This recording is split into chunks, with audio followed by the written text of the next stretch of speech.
সুন্দরপুর গ্রামে বাস করত এক সুখী দম্পতি। তাদের নাম ছিল সুবল ও বউটির নাম শিবানী। তাদের বিয়ে হয়েছে অনেক বছর হয়েছে, কিন্তু তাদের ঘরে সন্তান হয়নি। এই নিয়ে তাদের মনে দুঃখ থাকলেও কখনো কাউকে বুঝতে দিত না। সব সময় হাসি খুশি থাকত। দিনের বেশিরভাগ সময় শিবানী বাড়ির গরু শ্যামলীর সাথেই কাটিয়ে দিত। আরে শিবানী, তুমি এখানে? তুমি তো দেখছি সকাল সকালই শ্যামলীকে আদর করতে বসে গেছ। আচ্ছা শোনো, আজ একটু তাড়াতাড়ি রান্না করো, আমি তাড়াতাড়ি ভাত খেতে আসব। এখন কাজে যাই। এই কথা বলে সুবল কাজের জন্য বেরিয়ে যায়।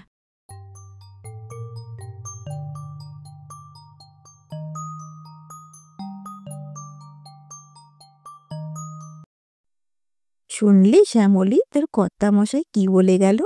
আজ নাকি আবার তাড়াতাড়ি খেতে আসবে। তাহলে তো আমাকে রান্নাটাও তাড়াতাড়ি করতে হবে।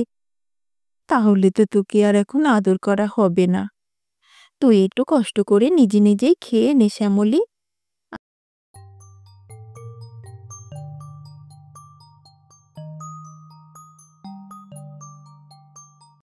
শিবানী তাড়াতাড়ি করে রান্না শেষ করে, আর এমন সময় সুবল ভাত খেতে চলে আসে। হ্যাঁ গো, তোমার কি আর কিছু লাগবে? সবই তো গুছিয়ে দিয়েছি। যদি আরো কিছু লাগে আমাকে বলো, আমি দিয়ে যাচ্ছি। না গো, আর কিছু লাগবে না, তুমিও ভাত খেতে বসে যাও। ঘরে এক ফোঁটাও জল নেই, আমি একটু জল আনতে যাব, তাই বলছিলাম আর কি। ঠিক আছে, যাও, তবে তাড়াতাড়ি আসবে, আমি কিন্তু কাজে যাব। আচ্ছা আচ্ছা, আমি তাড়াতাড়ি চলে আসবো, তুমি চিন্তা করো না। শিবানী কলসি নিয়ে জল আনতে রওনা হয়।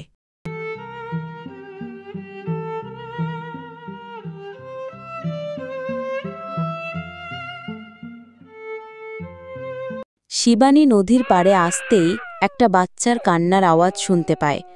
প্রথমে শিবানী ভাবে সে ভুল শুনছে, কিন্তু না না, এ তো আমার কোনো ভুল হচ্ছে না।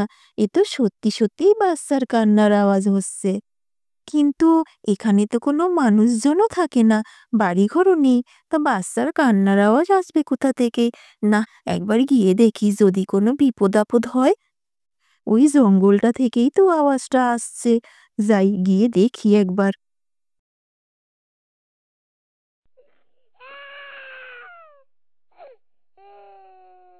আরে, ওই তো একটা বাচ্চা পড়ে আছে জঙ্গলের মধ্যে।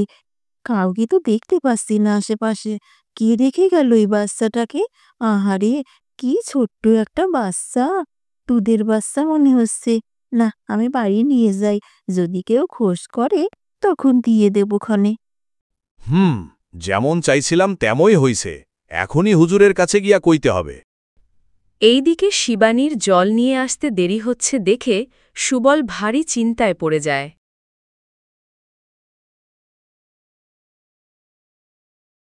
কি ব্যাপার শিবানী? তোমাকে আমি বারবার করে বলেছিলাম যে একটু তাড়াতাড়ি আসবে, আমি কাজে বেরোব। তুমি সেই দেরি করে আসলে। আমার কি যে চিন্তা হচ্ছিল কি বলবো। দাঁড়াও দাঁড়াও, অত চেঁচাও কেন? আগে দেখো তো আমি কোলে করে কি নিয়ে এসেছি। আরে হ্যাঁ, তাই তো, আমি তো এতক্ষণ খেয়ালই করিনি। এই বাচ্চাটাকে কোথা থেকে নিয়ে আসলে? এই বাচ্চাটারে আমি নদীর পাড়ে কুড়িয়ে পেয়েছি। ভগবান এতদিনে আমাদের দিকে মুখ তুলে চেয়েছেন গো, চেয়েছেন। এই বাচ্চাটা এখন থেকে আমাদের সন্তান। যাও যাও, তুমি শ্যামলীর দুধ নিয়ে এসো, আমি আমার মেয়েটাকে খাওয়াবো। তাড়াতাড়ি যাও। তারপর সুবল ঘর থেকে দুধ এনে দেয়, আর শিবানী সেটা খুব যত্ন করে খাওয়ায়। আজকে থেকে ওর নাম দেব নয়নিকা। ও কখনো জানবে না যে আমি ওকে কুড়িয়ে পেয়েছি। আজকে থেকে ও আমারই সন্তান। দেখো শিবানী, তুমি বলছো ঠিকই, কিন্তু আমার মন সায় দিচ্ছে না। আমার মনে হচ্ছে এটা করলে আমাদের অপরাধ হবে। আরে তুমি অত শত ভেবো না তো। পাপ টাপ কিছুই হবে না। আমি তো আর চুরি করে আনিনি, আমি তো করেই পেয়েছি। তুমি অত ভেবো না। তারপর 3 বছর কেটে যায়। একদিন শিবানী আর নয়নিকা ঘুমাচ্ছেন। হঠাৎ নয়নিকার ঘুম ভেঙে যায় এবং বাইরে খেলা করতে থাকে। আর তখনই জমিদার গিন্নি জঙ্গল ঘুরতে আসে, তখন নয়নিকাকে দেখে।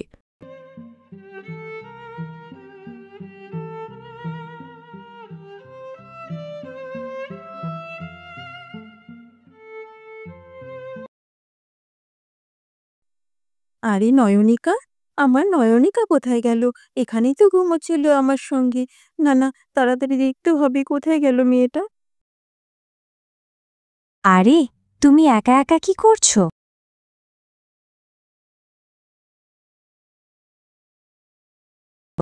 এটা বুঝি আপনার মেয়ে? ভারী মিষ্টি। কি নাম ওর? আজ্ঞে জমিদার গিন্নি, ও হচ্ছে আমার মেয়ে নয়নিকা। সত্যি আমার মেয়েটি ভারী মিষ্টি। যে দেখে সেই বলে খুব ভালো, কোনো দুষ্টুমি করে না, জানেন তো। আপনার মেয়েকে দেখে আমার মনটা ভালো হয়ে গেল। এখন আসি, আবার পরে আসবো আপনার মেয়েকে দেখতে। এই কথা বলে জমিদার গিন্নি সেখান থেকে চলে যায়। তখন নয়নিকা তার মায়ের সাথে খেলা করতে থাকে।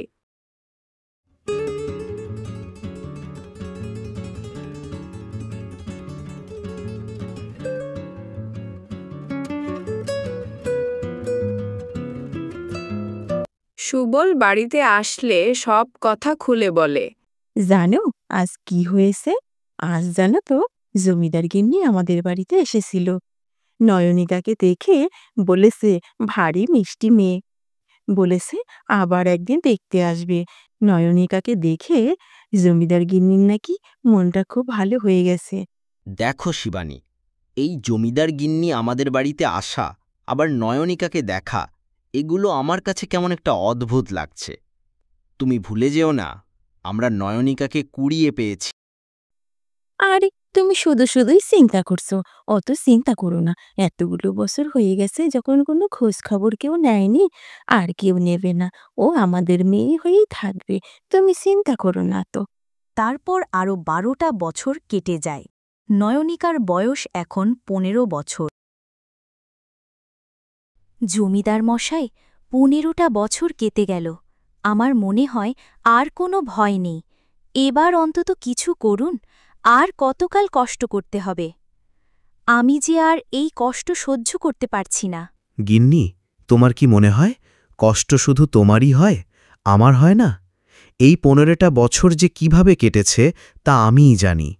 তবে এবার সময় এসেছে কিছু করার। তুমি সত্যি বলছো?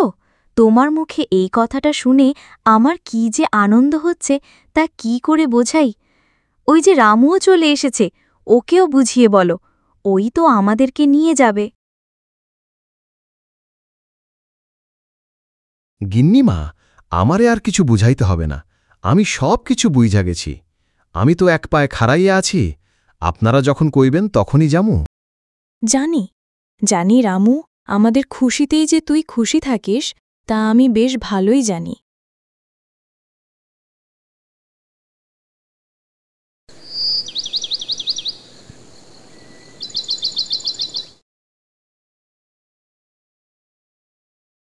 এইদিকে নয়নিকার মা নয়নিকাকে ঘুম থেকে ওঠার জন্য ডাকাডাকি করতে থাকে। উফ, তুমি রোজ সকাল হলে আমাকে তাড়াতাড়ি করে ডেকে দাও। আমি আর একটু ঘুমোতে চাই। তুমি আমাকে একদিনও ঘুমোতে দাও না।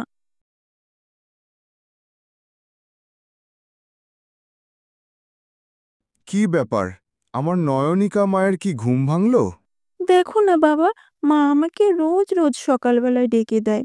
একটু ভালো করে ঘুমোতেও দেয় না আমাকে। থাক, অনেক হয়েছে। অনেক নালিশ হয়েছে বাবার কাছে। এখন যা দেখি, ভালো করে হাত মুখটা ধুয়ে নে, তারপর কিছু খাবি। যা যা, তাড়াতাড়ি যা।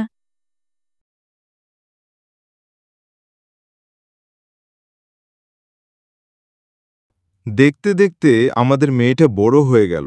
আর কদিন পরই আমাদের মেয়েটার জন্য পাত্র খুঁজতে হবে। নয়নিকার বিয়ে হয়ে গেলে আমরা কি করে থাকব? ও যে আমাদের জীবন। হ্যাঁ গো, জানো তো, এখন আমারও অল্প অল্প ভয় হতে লাগছে। মেয়েটার প্রতি বড্ড মায়া বেড়ে গেছে। এখন নয়নিকাকে ছাড়া তো আমি বাঁচতেই পারবো না। আমি কখনো ভাবতেই পারি না। আচ্ছা শিবানী, ছাড়ো এসব কথা। এখন কিছু খাবার দাও, খেয়ে আবার বাজারে যেতে হবে। আরে নয়নিকা মা, কি হয়েছে? তোর মুখটা কালো কালো লাগছে। কি হয়েছে মা তোর? মা, জানো তো, আমি না কাল রাতে স্বপ্ন দেখেছি এক ডাইনি বুড়ি আমাকে ধরে নিয়ে গেছে আর আটকে রেখেছে। আমি তোমাদের কাউকে দেখতে পাচ্ছি না। আমার ভীষণ ভয় করছিল মা। আরে নয়নিকা মা, এই তো স্বপ্ন দেখেছিস, এতে ভয় কি? কিছু হবে না। জমিদারের মেয়ের অপেক্ষা করতে করতে 15টা বছর হয়ে গেল। প্রত্যেকটা দিন আমি এই গাছের গোড়ায় দাঁড়িয়ে দাঁড়িয়ে জমিদার বাড়ির দিকে নজর রাখি, কিন্তু জমিদারের মেয়ের কোনো দেখা নেই। জমিদারের মেয়েকে তো আমার চাই চাই। আচ্ছা বন্ধুরা, তোমরা কি জানতে চাও নয়নিকা কে, কি তার পরিচয়, কেন নদীর পাশে পড়েছিল? নয়নিকার বাবা মা কে? তারা কি নয়নিকাকে নিতে আসবে? আর যদি নিতেও আসে, তাহলে কি নয়নিকা এখনকার বাবা মাকে ছেড়ে চলে যাবে? এই সব কিছু জানতে হলে চোখ রাখতে হবে এর পরের পর্বে।